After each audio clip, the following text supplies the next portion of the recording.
So people often ask me how I get nutrition when they learn that I'm following a plant-based diet.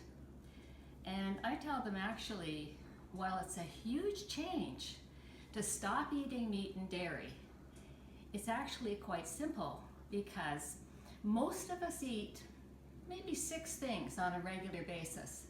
So the trick is, first of all, to figure out what you like to eat and then get started.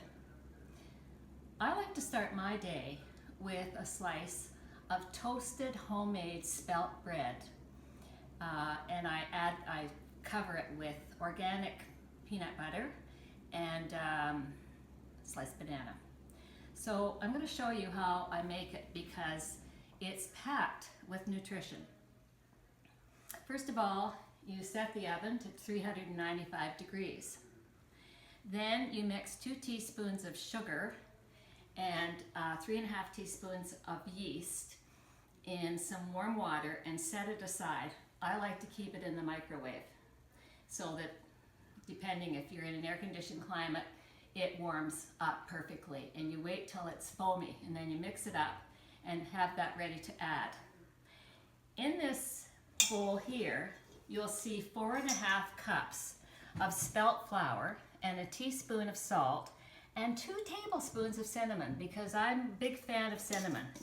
So you mix that up thoroughly. Oh, the cinnamon smells great.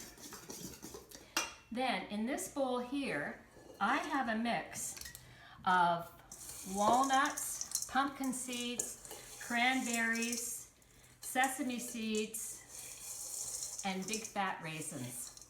So the nutrition power of this mix, you get omega-3s, you get all that iron from the raisins and I think the cranberries too.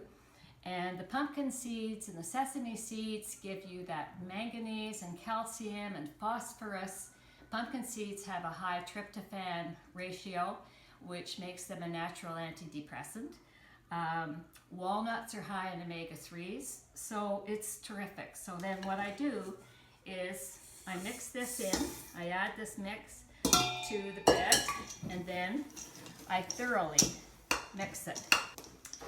Okay, next I see, yes, the yeast now is starting to work. You'll see there's a foam on top, so I like to mix that in thoroughly with the rest of it. And then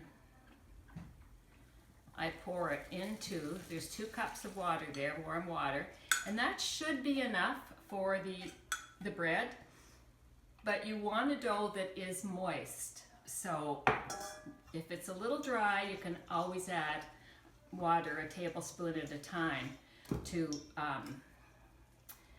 get it just the right consistency, being careful not to over wet it, because that can make your bread lumpy and not good. So I mix this thoroughly, easy to mix. You can see the whole business of making this bread takes almost no time at all. So next you take your pastry brush and a little tiny bit of olive oil. You'll notice there's no oil mixed into the bread mix. So it's not a high-fat bread, it's just high nutrition. It's important to use the parchment paper because after you bake the bread for 1 hour, you take it out of the oven, lift the bread, and put it back in, just in the parchment paper, for 5 more minutes.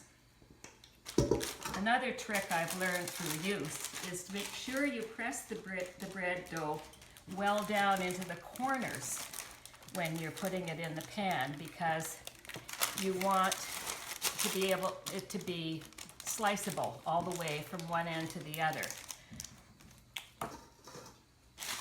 The last thing I do is dab the top of it with olive oil before putting it in the oven.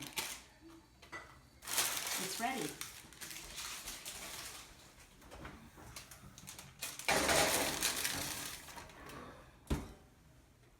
So here it is, my breakfast bread, all ready to enjoy.